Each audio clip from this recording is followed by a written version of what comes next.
after his death, it's interesting the degree to which you see on social media and everywhere else, people sort of citing him as this, this man was willing to speak truth to power and so forth. If you go to his grave in Porokhovskaya Cemetery out in the outskirts of St. Petersburg, people are still going and leaving flowers and so forth. And it's not really for Prigozhin the man. It's rather for this sense of almost this symbol of someone who is still willing to stand up against the Kremlin. Now, let's revisit here on the Evening Edition one of the biggest and craziest stories from last year. The boss of the Wagner mercenary group, Yevgeny Prigozhin, has been declared dead by the Russian authorities after a plane he was thought to be travelling on crashed north of Moscow. It comes just 2 months after he led a failed coup against the country's military leaders. Well, dramatic footage captured the moment the jet fell from the sky and crashed into the ground. 10 people are said to have been killed. Well, Prigozhin was once a close ally of Vladimir Putin, but the relationship took a turn. He then went on to lead a convoy of armed vehicles towards Moscow, but denied it was a coup. 2 months later, as you've heard, he died in a plane crash. That is a year ago tomorrow. Mark Galeotti was across every twist and turn of the story and is the author of Downfall, Prigozhin and the Fight for the Future of Russia, and joins us now on the Evening Edition. Good evening, Mark. Good to be back, Al. Take us back to the moment when you heard about the plane crash involving Yevgeny Prigozhin. Yeah, I mean, it was interesting. By chance, I actually happened to be at dinner with a whole bunch of US Army officers. And on the one hand, there was no surprise because, frankly, there was a degree to which, after turning against Putin, Prigozhin was a dead man walking, or in this case, flying. But on the other hand, there was a surprise that it had happened then and it happened in this really high-profile way. Because let's be honest, if Putin had wanted Prigozhin to quietly fade from view, that would have been easy to arrange. But instead, the fact was that Putin, just 2 months after, not just the mutiny, but the deal that he had struck with Prigozhin, turned around and broke that deal in such a visible pyrotechnic form. Yeah, look, we learnt a lot about Yevgeny Prigozhin. His base was raided, wasn't it? And there were all manner of sort of weird and wonderful things there. Tell us a bit more about that and about the man himself. Yeah, I mean, look, Prigozhin was very much a kind of an example of the kind of new rich, new elite which has emerged under Putin. So, he was, let's be honest, he was a very smart deal maker, but also he was an ex-con. He still had a lot of the sort of the sensitivities of what the Russians call the zone, the prison camp system. And also he had all the kind of bizarrely tacky tastes of the Russian new rich. And we know this because precisely when the police went in and the security forces went into his home, for example, they videoed the whole lot. And we saw, lots of gold and gilt, pretty much, if you can't cover it with marble, you cover it with gold. But also things like a cupboard in which there was a whole variety of disguises and photos of him in these kind of bizarre disguises. And even more so chillingly, in one of his rooms, there was a huge oversized sledgehammer marked 4 important negotiations, reminiscent of the time when on video, Wagner fighters killed one of their deserters by smashing his head in with a sledgehammer. So it was this weird mix of exactly sort of tastelessness, violence and thuggery, but also aspirations. Prigozhin was a man who was trying to claw his way up to the top of the system and in some ways turned against Putin when he realized that he was being denied that opportunity. It seemed like he got a bit of a kick out of it, Mark. Is that or did he just have that kind of thread to his personality?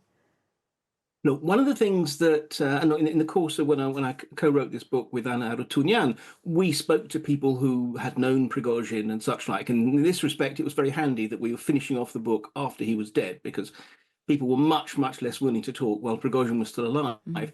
And precisely because he had this reputation for being very violent, very intimidating.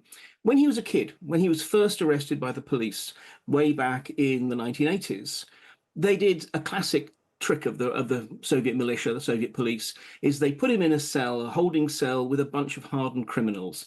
The idea was really to kind of scare the bejesus out of the sort of the young first-time offender.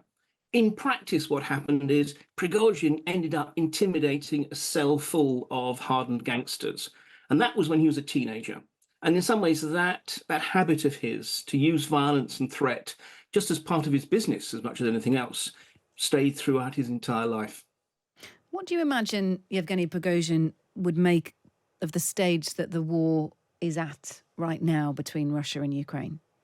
Well, it's interesting that, I mean, he actually, I mean, I don't in any way want to suggest that he was some kind of reformer or a prophet, but nonetheless, he was one of the very few people who were willing publicly to actually say what was going wrong and say just how badly this war had been conceived and being fought. And one of the things he said is precisely that if we're not careful, at some point, it's not going to be a case of us invading the Ukrainians, but the Ukrainians invading us.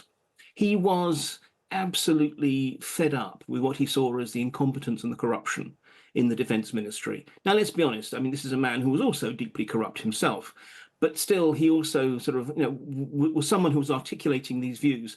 And then this is one of the reasons why, even if Putin hadn't killed him back last year, he would probably have had to kill him now, because Prigozhin would have just been too dangerous as a figure who was willing to highlight all the failures of his strategy. And would he have collected support? Would the Wagner Group have been thriving?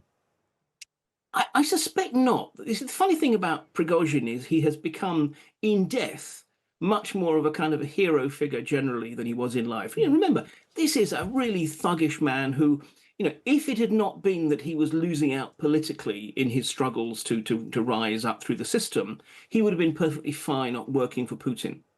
But nonetheless, after his death, it's interesting the degree to which you see on social media and everywhere else, people sort of citing him as this man was willing to speak truth to power and so forth. If you go to his grave in Porokhovskaya Cemetery out in the outskirts of St. Petersburg, people are still going and leaving flowers and so forth. And it's not really for Prigozhin the man.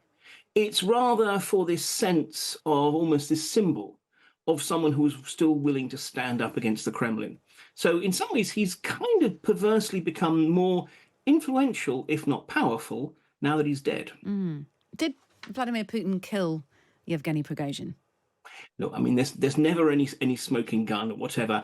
I personally cannot believe he didn't do it. I mean, the very fact of that no good mechanical or other reason has been given for that plane going down, even by the Russian authorities. We had Putin making this kind of bizarre allegation that Prigozhin and his sort of colleagues who were on that plane were maybe playing around with hand grenades while drunk or on drugs. Well, I mean, this is really not credible. And the other thing we do know is that his personal plane, was briefly delayed before it took off from Moscow to head to St. Petersburg for what was said to be just some minor mechanical issues. And the suspicion is precisely that that was the point at which government agents were planting a bomb or otherwise making damn sure that that plane didn't actually end up in St. Petersburg. So, I mean, I think it's a pretty safe bet. Look, it's always fascinating hearing from you, and there's much more I know in your book. It's called Down for Prigozhin and the Fight for the Future of Russia. Mark Galeotti is with us a year on. Tomorrow will be 1 year since Yevgeny Prigozhin was in that fatal plane crash. Mark, always fascinating. Great to speak to you. Likewise. Cheers. That Mark Galeotti there.